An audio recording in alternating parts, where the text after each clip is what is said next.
Assalamualaikum warahmatullahi wabarakatuh. Saya Anissa Nurul Situlustisia, NIM P278380200007 dari kelas 2A, ingin menjelaskan tentang alat Suction Pump. Suction Pump sendiri merupakan alat yang digunakan untuk menghisap berbagai jenis cairan. Suction Pump ini dapat ditemukan di berbagai lingkungan seperti lingkungan industri, lingkungan rumah sakit, dan sebagainya. Dalam lingkungan rumah sakit atau lingkungan yang berkaitan dengan kesehatan, cairan ini dapat berupa darah, air liur, nanah, lendir, atau berbagai jenis cairan yang terbentuk dari proses sekresi tubuh yang dalam kondisi tertentu perlu untuk dihilangkan atau dibersihkan. Penggunaan suction pump ini biasanya menggunakan alat ini jika dalam kondisi tertentu, seperti pada saat operasi terdapat cairan yang dapat menghalangi proses operasi atau kondisi yang darurat membahayakan bagi pasien itu sendiri. Nah, terdapat bagian-bagian pada alat suction pump ini. Adapun komponen penyusun alat tersebut adalah sebagai berikut. Yang pertama, motor sebagai penggerak. Yang kedua, selang. Yang ketiga, botol sebagai penampung cairan. Dan yang keempat, manometer. Yang kelima, suction regulator. Yang keenam, pengaman sebagai tanda cairan berlebih atau overflow protection. Dan yang terakhir, yang ketujuh, foot switch. Nah, terdapat jenis-jenis dari suction pump ini.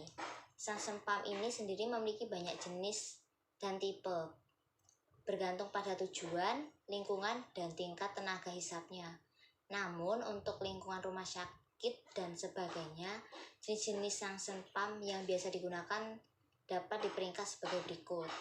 Yang pertama, manual suction pump. Seperti namanya sendiri, manual suction pump merupakan alat suction yang digunakan secara manual tanpa menggunakan tenaga listrik ataupun baterai. Cara kerja alat ini umumnya menggunakan pompa tangan yang disambungkan ke tabung cairan. Jenis suction ini sudah tidak digunakan lagi oleh kebanyakan rumah sakit atau instansi medis lainnya, dikarenakan hasil yang tidak dapat diprediksi dan tidak konsisten. Nah, ini dia gambar dari manual suction pump sendiri. Dan yang kedua yaitu wall mounted suction pump. Seperti namanya, wall mounted suction pump ini merupakan jenis suction yang dipasangkan ke tembok dan terintegrasi dengan struktur bangunannya.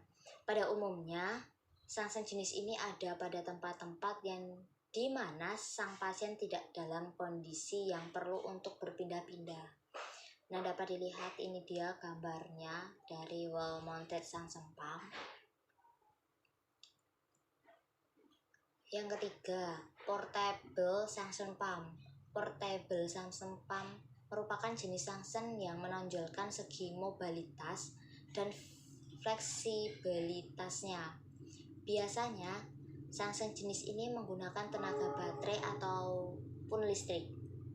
Alat suction ini dapat dibawa kemana saja, sehingga mudah ditemukan pada lokasi-lokasi darurat strategis dan skenario medis tertentu. Nah, itu dapat dilihat bahwa gambarnya yaitu portable suction pump. Nah, adapun cara kerja dari alat suction pump ini, pada dasarnya konsep kerja dari suction pump ini menggunakan teknologi vakum. Kata vakum ini sendiri berasal dari bahasa Latin yang berarti kekosongan, yaitu juga dapat diartikan sebagai ruang yang kosong dari partikel-partikel atom. Walaupun pada kenyataannya ruang vakum yang sempurna itu belum ditemukan dalam sejarah ilmu pengetahuan. Bahkan di ruang angkasa masih terdapat sekitar 1 partikel atom per 1 cm kubik. Vakum sendiri memiliki beberapa jenis, prinsip dasar, dan tujuan penggunaan yang berbeda-beda. Namun akan kita coba sederhanakan cara kerja vakum dengan mengambil salah satu contoh jenis vakum, yaitu vakum dari ruang kedap udara, piston, pintu masuk, katup pintu masuk, pintu keluar, dan piston dan katup pintu keluar. Posisi piston berada pada ruang kedap udara, maka ketika piston tersebut bergerak, maka akan terjadi perubahan tekanan yang ada di ruangan tersebut. Nah, fungsi dari suction pump ini sangatlah beragam. Hampir semua skenario operasi dan juga skenario non-operasi membutuhkan alat ini. Tanpa alat ini, maka prosedur tersebut bisa mengalami masalah atau bahkan membahayakan pasien. Fungsi-fungsi tersebut diantaranya, yang pertama, untuk menghisap daerah dari area operasi untuk membersihkan kemudahan dokter pada saat operasi. Dan yang kedua, untuk menghisap nanah dari area abses. Yang ketiga, untuk menghisap kelebihan cairan. Yang keempat, untuk membersihkan puing luka dari area luka. Dan yang kelima, untuk menghisap lendir yang mungkin dapat menghalangi jalurnya udara atau bagian lain pada tubuh. Dan yang keenam, pada bidang kedokteran gigi, alat ini digunakan untuk menghisap darah dan kelebihan cairan di dalam mulut.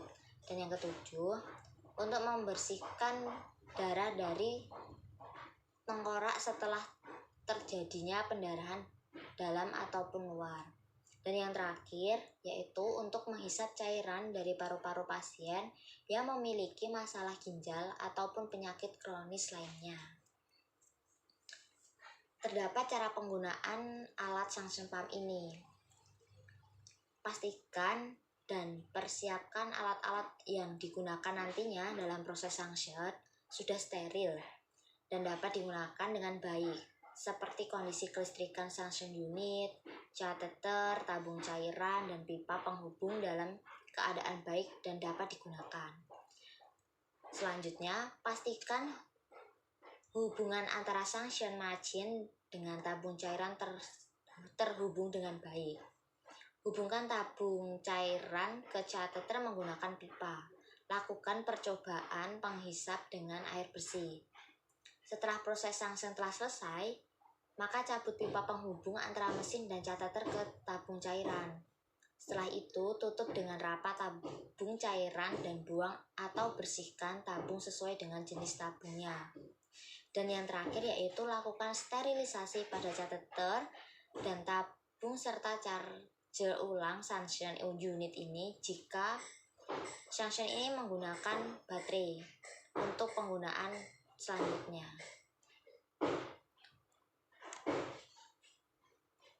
Dan ini dia blok diagramnya, bisa kita lihat. Cara kerja blok diagram tersebut, ketika alat dihubungkan ke PLN, maka blok power supply mendistribusikan tegangan 5 volt ke semua rangkaian pada alat. Display LCD karakter 2x16 terjadi inisialisasi. Alat ini bekerja dengan pemilihan 3 metode, yaitu dengan cara mengatur tekanan hisapan kecepatan low, medium, dan high dengan menekan push button. Ketika telah mengatur tekanan proses penghisapan, kemudian menekan tombol start, maka microcontroller akan men-trigger rangkaian driver motor dan menyebabkan motor kompresor bekerja dan menghasilkan tekanan udara hisap yang kemudian akan menghisap cairan. Setelah itu, ketika menekan tombol stop, maka microcontroller akan berhenti men-trigger rangkaian driver motor sehingga membuat motor berhenti, dan jika memilih mode manual, maka pengaturan daya hisap menggunakan potensiometer untuk menentukan tekanan hisapnya. Nah, pada alat suction pump ini memiliki jenis kerusakan yang sering dialami. Yang pertama itu daya serap rendah atau lemah. Kedua, piston mengalami kemacetan. Ketiga, kebocoran pada botol vakum. Yang keempat, adanya kotoran pada filter suction pump. Yang kelima, kerusakan pada katup. Keenam, kerusakan pada sel pompa. Ketujuh, pemasangan yang salah pada pompa hisap. Kedelapan, tidak rapatnya kondisi scrub rig saat pompa hisap. Dan yang kesembilan, terakhir yaitu kesalahan pemasangan membran pada piston. Nah, terdapat pemeliharaan yang digunakan pada alat suction pump ini. Pertama itu, cek dan bersihkan seluruh bagian alat tiap 1 bulan. Kedua, cek kondisi oli, filter, ganti bila perlu tiap 1 bulan. Ketiga, cek fungsi tombol indikator dan perbaiki bila perlu tiap 1 bulan. Keempat, cek sistem catu daya, perbaiki bila perlu tiap 3 bulan. Kelima, cek putaran motor, ganti sikat arang bila perlu tiap 3 bulan. Yang keenam, cek seal botol penampung, ganti bila perlu tiap 6 bulan. Yang ketujuh, cek fungsi pelampung, perbaiki bila perlu tiap 3 bulan. Dan yang terakhir yaitu, lakukan uji kinerja alat tiap 6 bulan sekali. Terima kasih, sekian dari saya, kurang lebihnya mohon maaf. Wassalamualaikum warahmatullahi wabarakatuh.